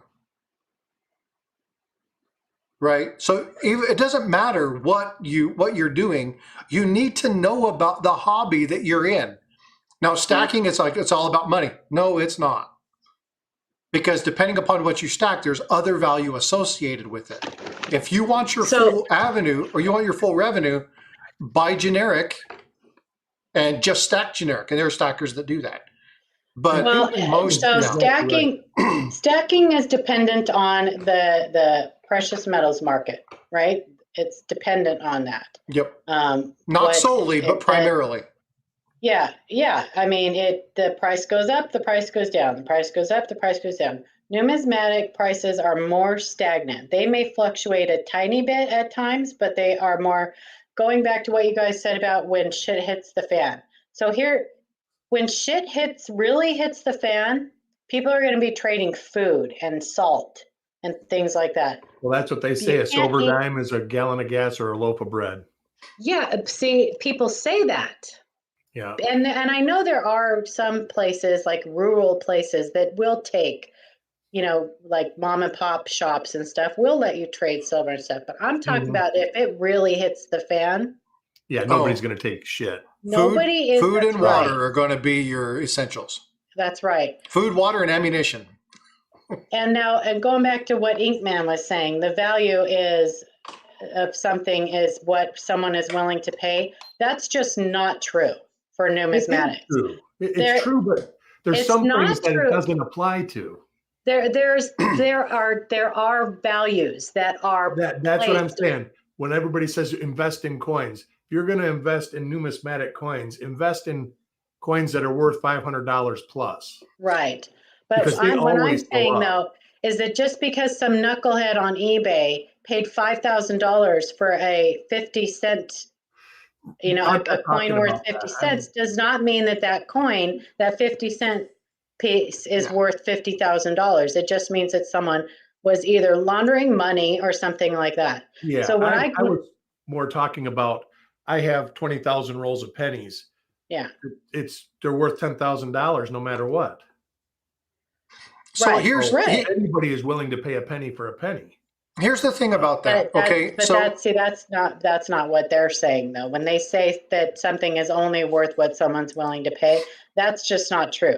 Things have value. So if you go into where else can you use that? Can you use that at the grocery store? You cannot. And you go in and that's what I'm saying. When I said that, it's like things have so much value. I get what you're saying, but you said 5,000 for the penny. That's what somebody's willing to pay for it. That is ignorance. That's not the value of that. An actual eccentric value of a penny. Right. Like I go into the grocery store and they have one loaf of bread there, and there's 5 of us wanting that loaf of bread. We're not going to go, well, I'll pay $20 for that loaf of bread. Well, no, you pay what the grocery store is charging for that loaf of bread. You got a gun? No, I'm bigger than you. I'm taking the bread. And that's why we have price guides. That's why we have values. Saying that really is saying that nothing has any value. That's correct. So. Well, and again, here's the thing. And so I understand the premise. So if you want to say that phrase, this is the way to properly say it. People will spend what they're willing to spend. That is a true statement. That is. But it is not worth what people are willing to spend, because a lot of times people will manipulate utilizing fancy words, fancy footwork, nice visuals or whatever. Does not mean that what you spend it for is its value. Its value is inherent. It is not what you paid for it. That is not its value. I've gotten really great deals and paid under gray sheet, way under price for something. Got great deals, but it doesn't mean that the next person who comes along that's the price that I'm going to put on that coin. I'm going to put what the going market value is on that coin when I go to sell. I mean, you've paid more than gray sheet for something that you or more. Yeah. So EMR, when I talk about having a set value, what you sell it for in an auction depends upon other factors, right? The value of a coin. So there are price guides and price listings that people generally retail fall values, to. market values, right? So if you're talking about having silver merc dimes, people know that generally right now you're at 18 or 18 and a half times face, right? So there's give or take. There it may go up a little bit. You may get a deal. You may come down a bit, but there's general things. You can go into certain auctions. Now, I absolutely love Silver Seeker, good friend, nice dude, and he's going to tell you right off the get-go, if you want to buy something at a really fair price, this might not be the place to do it. Because it's going to go high. Very, very likely could go high. Sometimes you can get a good deal, but it's going to go high. It's the people who say the value is what you're willing to pay. Yeah. No, that is not true at all. It's not true at all. No, you have guides, that's for sure, and guides are different, and guides can change from one site to the next. The price guides can change depending on what you look at, but it's generalized.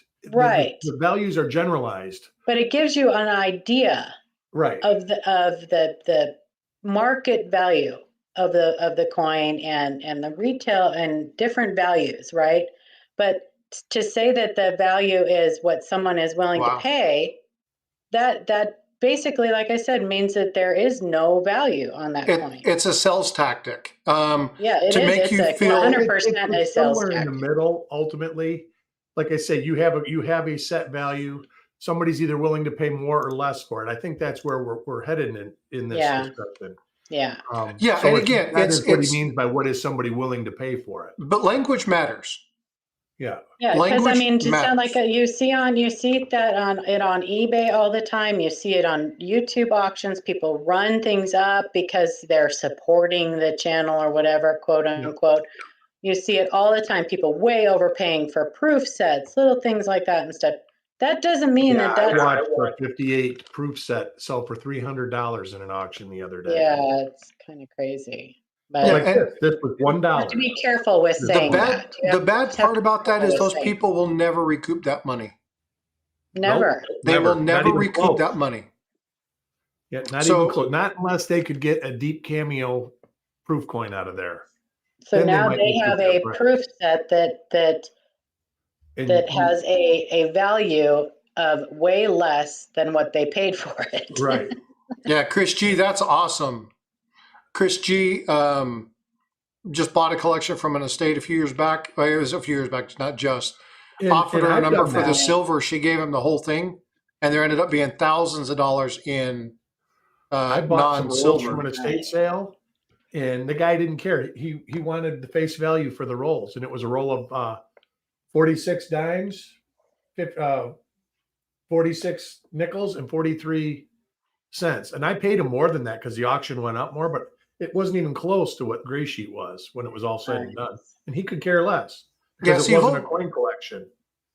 Yeah, and you know, every once in a while you'll find those things, but you got to be careful. Vote for Pedro. That's one of the things that my daughter and I talk about. There's two parts to language, right? And when you're talking about, so Paula and I are dead on head when it comes to our core values, right? Integrity first, right? It's a military thing. If you've served, it's just you understand your core values. In the Navy, it's honor, but it's still integrity. You have to have integrity in order to be an honorable person. Eric's completely out of this conversation because he doesn't have any. Eric, sorry, bud. Eric's like, what am I, chopped liver? No, but what I mean is because of our military backgrounds and right where we stand. So when we talk about those things, it's not to belittle or defame or say that somebody's methodology is inappropriate. It's just a matter of fact, right? Just because somebody's willing to pay, here, let's do this, okay?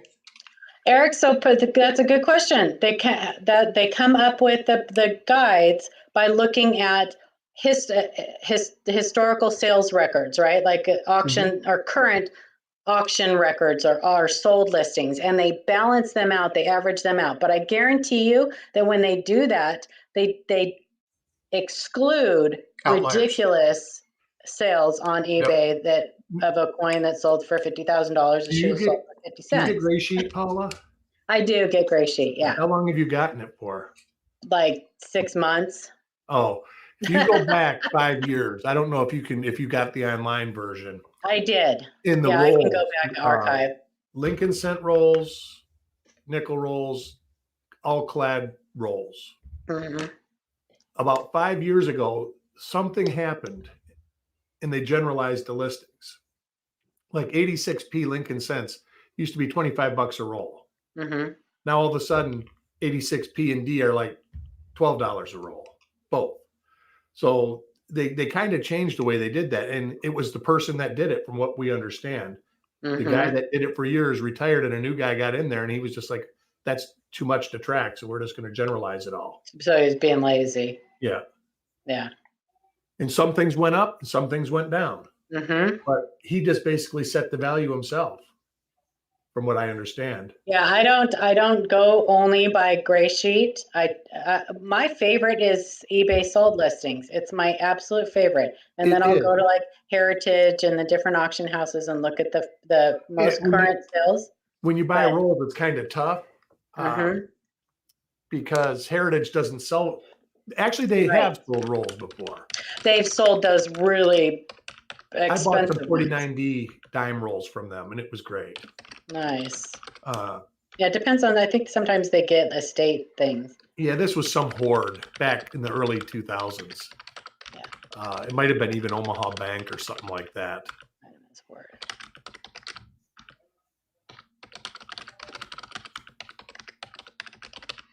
Yeah, But and you again, I gotta just want to like be very eBay, clear. Some people sell rolls for ridiculous money. Yeah, I want to be very Yeah. clear with Inkman real quick. So we're not addressing it specifically to you. We're talking about the comment, and the reason that we do Yeah, that, that comment that comes it is up a all sales all tactic the that's time. used to make people feel good about spending more money than they should on a coin. Yeah, just like that's all it there's is. certain YouTubers who and none that are in here. You all probably know the person that I'm referring to, but that constantly they've got their audience totally convinced that it's okay for them to overspend because they're supporting the channel. There's a couple And of that them. person probably has more money than every single person in that channel, in any of their viewers. Because And they're that just goes to me breaking like, them over the coals. it's one thing to overpay a little bit if you really want something, Right, but don't be foolish about it. right. Yeah. Yeah, I I've agree. overpaid for things that I want, Absolutely. We all have. but I wouldn't pay, $40 for a $25 item. I might pay $30 for it if I really want it that bad. Yeah. And I've underpaid. So Me too. Oh, I Yeah. said, those 3 rolls, I think I paid $150 for the 3 rolls, and they were $250 worth of rolls. A roll of BU roll of dimes is what, $130? Just So, that. And Michael that North roll of Hernandez. 43p cents is not cheap. right. Michael Hernandez just asked a question, and it's a really good question, Yeah. and the answer is no. Emphatically no. But let me explain how it could be yes. Okay, you crack that thing out of a slab and you put it into a book, which we see people do all the time. And Paula, why don't you share your grandmother's Merc Dime story? Oh well, that's just on those like Whitman books, the But cardboard again, where you can only see one side of the coin that you have to press the coin into. Don't ever put good coins in those ever, especially not for long term, because they will. The cardboard side of that, if it gets any moisture or anything, it turns acidic and will ruin the coins. I think that depends on the year that those albums are made too. I think the new paper albums they're making is less reactive as far as the acid goes in paper. I mean, you can go even paper coin roll. Well, there's really no way to know, right? Because they're new, so there's no way to Right. know because it Yeah. happens over time. Right. But So I know that there's- like coin rolling Me and too, stuff Roxella. like that, they've went out of their way to make where the acid is lower in the like coin flips, the paper coin flips. A lot of them had acid in them, the envelopes. right. So a lot of coins, when you get at the 2x2 coin The tone. envelopes, they're all toned always in there. Yeah. And they make Yeah, but that also paper with no acid now. happens over time. So we won't really know if there's a bad, reaction or anything with those newer folders until 20 years down the road or And you're whatever. absolutely right. I've opened a roll of 62D that I know was original, and the coins were shiny on the edges. They were perfect, but the coins were perfect all the way through the roll. When I say perfect, they weren't. A lot of times they'll be real nice and shiny on the obverse and reverse, and the rims will be dark brown. I've bought rolls that were green, had green fur growing on them. Oh yeah, especially Zinken rolls. Sure. I brought rolls. These were 60Ds, I think. 60Ds, I think that I got. Well, yeah, that and happens, they had and you never know. On them. Everybody always goes, well, how can this happen? And they're brand new. It's like, hey, they've been sitting for 60 years. Yeah. They could have been sitting for 60 years in a moldy basement. Yep. Yeah. Yeah. Or a garage. Or in a garage. Getting hot and cold. Real quick, so just to go back to finish Michael's question. So when they talk about junk silver, okay, what they're talking about in most cases are cold coins. So, heavily circulated, damaged. Yeah. And so you need to understand, and I'm sure you probably have a pretty good understanding of what they mean by coal. If not, it's like, something where you can barely see the date, you can barely see the relief. Usually that's what people are referring to when they talk about junk silver. Sometimes you'll find XF coins in junk silver, which it's fun to look through junk silver bins and find those, right? Because they tend to carry a little bit more money. But you're not going to find something that's slabbed in a 67 and then it'd be a call later on. Now, it could be a 67 and because they're not completely airtight for the duration of their life, could have something develop. Like it could have milk spotting develop, or it could have some toning on it that affects the eye appeal. So if you have it regraded, it could lose a grade. And that is one but thing it won't go down to junk silver standard unless you crack it out and don't take care of it. Fine print at the grading companies, they tell you may have to reholder your coin within 10 years. Yeah. And with Lincoln Cents, they won't guarantee it past, I think, is it 7 or 10 years? It's like 10 years. They don't guarantee any toning. They won't guarantee the red. If you get a red designation, they don't guarantee that designation because it will continue to tone and unfortunately, copper tones darker usually. Send it back into the same grading company and send it back in to reholder, not to regrade. Yeah. Yep. And a lot of times people crack stuff out because they want to get a higher value. Be careful with doing that. That's the game. Yeah. The real high grades, that's the game. Some of those super high grades, top pops, have been graded 10 times. If not more. Crack them out and keep sending them back in, trying to get the lucky designation where the guy goes, oh, that is really nice. I'm going to give that, And like I say, when you're starting to get a rare cent or a rare coin in general, and it goes up one grade, it could be $50,000 in thousands of thousands of dollars. Yeah. Looking at some of the one that your doctor buddy had. Yeah. Yeah. Or the collection we saw at the fun show. I was scared to touch some of the coins. You look at a 1909 SVDB and MS68.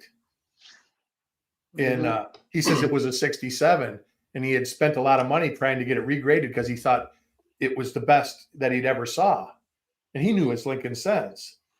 And he goes, so he said, I spent thousands getting it regraded.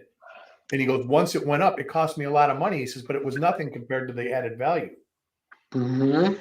Yeah, but again, those people that are doing that, they know the game. They're doing it for a reason. That's what I'm saying. They're professional. They have money. Yeah. You don't take a MS62 Benji and try to get 62 plus or 63. Yeah, these guys look at hundreds of these. Yeah. All that. Anytime they see an MS67, anything, they're looking at it and they go, this guy says, well, this is the best one I've ever saw. I think it can get a 68. Mm-hmm. So, and they keep track of them too. They're methodical. Like the guy had some beautiful bills. They were all top pop bills. Just amazing stuff. So, Michael, that's a question. I'll throw that over to Paula. I I will warn against something in that fashion. Okay, so getting good graded coins and stuff like that. But there's a language that you utilized. I didn't see the question. He retracted it. Be So. careful utilizing numismatics as an investment. Okay. Plastic in general is not airtight, built for Pedro. Yeah. So you can, when you talk about the higher grades, top pops and things like that, then, yeah, they're going to maintain and they may even increase in value. But don't rely solely on numismatics as an investment. Now, granted, it's a hobby. Yeah, in the early 2000s. Hey, thanks, Shift Kick. Good to see you. Appreciate you stopping in. You'll see things increase. Like we saw a huge boon around 2000 or 2010 or whatever. I think it was 2010. And then another jump in 2020 around the COVID era. But COVID blew pennies up. Yeah, but it doesn't mean they'll always stay there, right? That's right. It's like the art market. It's like anything. So be careful utilizing it as an investment. Now, if you want things that are going to remain stable pretty much through the years, your rare coins, okay, your really nice typeset coins and things of that nature are probably your better bets. I'll go ahead and turn it over to Paula. She can talk more about that. Not your VDBVs. That's not right. yet. Not your not 5060 MS66 red cent. That's right. For a collection, but it's not good to make money on in the future. And don't worry about, Michael, don't worry about asking a question that appears dumb. The only dumb question is the one that you want to ask that you don't. And words of wisdom, always buy the coin, don't buy the slab. Yeah. Yep. That's the problem with buying slab coins on eBay. Truth. Yep. You can't grab the coin and look at it and know the coin you want to buy. If you're collecting Mercury dimes, learn everything you can learn about the design on Mercury dimes. Truth. That way, when you look at a Mercury dime, you can say, well, 1932, there was a strike, there were a lot of weak strikes, or 1926, there's a lot of weak strikes because they used the dies until they were falling off the presses. You have to know that stuff because they grade differently for different years. Like a 1926 S penny, the reverses, they used them until they looked like circulated reverses, but yet you can still get an MS63 on them. Because they know that. Yep. They take those things into account when they're grading. So there's a lot of things. Learn your coins. That's the best thing. And learn what you're buying and buy what you want, which is the coin, not the slab.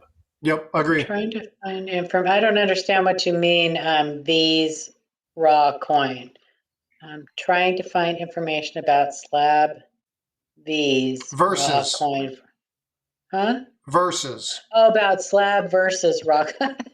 Like, because I just said that, like the extra V's. Like, no, it's slab versus raw coins. For a long time collection. Paula needs more coffee. Well, the coins, whether they're the coin, whether it's slabbed or raw, in the same grade, has the same value. But people will pay more for graded coins. Especially, so PCGS tends to sell the best. Doesn't mean they're the best at grading, just means that and CAC-G is giving them a run for their money. Oh yeah. But we'll see where CAC is in 5 years. That's the issue. Exactly.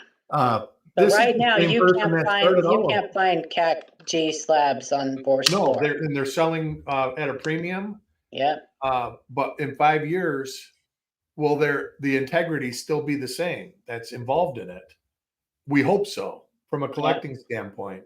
But you look at PCGFs, these are the same people that started on these companies. So have a great day, Farm Dog. It's hard to say. Yeah, we're going to be wrapping stuff up too because it's almost time to head over to definitely the standard is CAC right now. Yep. And I'm kind of happy about that because they're bringing back the old ANA standards, and I'm happy about that. And you talk about that. ANAX actually uses the old A&A grading Yes, standards. they do. I like And ANX. people don't realize that. I like them. The I like their reason, slabs. the I re- like being able to look down and know what coin I'm looking Yeah, for. looking when you're in the box. Yep. Yeah, I agree. the reason that a lot of people will pay more for a high quality graded coin is because it's had eyes on. People can confirm that that's what they're Yeah, somebody getting. who knows what they're looking at. That's the primary reason. And that for was it. the intent originally for the Yeah. grading companies, Intent, was sight unseen trading. But the coin's raw value is subjective. Everything in the numismatic hobby is basically subjective. That's true. So, Yeah, all isn't right, that what they started the grading companies for? Was so that people could buy and sell the coins and know exactly what they're getting what they're buying. be certain they're getting what they're buying. Right. Yeah. Yeah. Oh, Inkman, don't. We're not. It's not an argument. Okay, these are just discussions, and people have different viewpoints, and that's fine. The reason that we're having this discussion is not to counter or combat or be whatever. It's just to give people information. People get to make up their own mind about what they want to do. Yeah, okay? Spend your money how you want. Yeah, you do you, right? Yep. But the information that we're trying to provide is the best information that we know how to give. And there are people way smarter than me who have their way of doing things, and they can go, I agree to disagree, Frosty, and you know what? We're okay with that. It's fine. Paula, I agree to disagree, but I love you. Well, see you next weekend, right? Not a big deal. Eric, he's Eric. No, I'm just kidding. What? No, it's the same thing, right? And so we don't necessarily have to agree on things, and that's fine. But when somebody asks a question, the discussion is what is important, because if you only look at things through one lens, you never are going to have a good picture of the entire story. Everything in the hobby is subjective. Yep. It's all opinions. Until they get a laser to grade coins, it's not going to be. And that'll probably happen where they have a computer grade coins. I think it'll be part of grading eventually. Yeah. I don't think it's going to be all of grading. The one thing a computer can't do at this point is eye appeal and stuff like that. You know, how it looks to the person. And that ultimately is what usually, I mean, I got to go through a big bulk submission, and the difference between a 66 and a 67 had nothing to do with strike or anything. It was basically eye appeal. You looked at that coin and said, wow, it just looks good. Yeah. Like me looking at a coin and someone who likes like the splotchy toning, someone who likes that is going to grade that coin way different than me. Yep. Because I don't like it. And as much as they say they leave their opinion out of it, they can't. No, that's what it's all about. Mm-hmm. Yeah. Well, folks, we got 3 minutes. I need to get coffee before Coin Crew starts. Yep. Have a great day, everybody. Have a blessed Sunday. Have a great day. Bye, Eric. Bye, Frostbyte. Thanks for coming in, Paula. Appreciate you. Eric took off too. Yep, he took off already. All right, folks. Well, thanks for coming in. I appreciate you. And again, folks, when we have these discussions, it's not me versus you. It's not us versus them. And they're discussions, right? One thing that I want people to understand is that we can agree to disagree. We're not going to see on eye to everything, but guess what? That's fine. It's okay to do that. And having those discussions, it's not a problem if we don't see eye to eye. It really isn't. It doesn't mean that you have to leave. It doesn't mean that I have to not let you in. It's fine, right? Because the discussion is how we grow, it's how we adapt, and it's how we move along as a people, right? Not person. People have discussions. A person is an order. It's barking, it's teaching. I'm not trying to tell you how to do things. I'm trying to give you the best information I can. All right, all. Love you. Appreciate you. Be well, be blessed.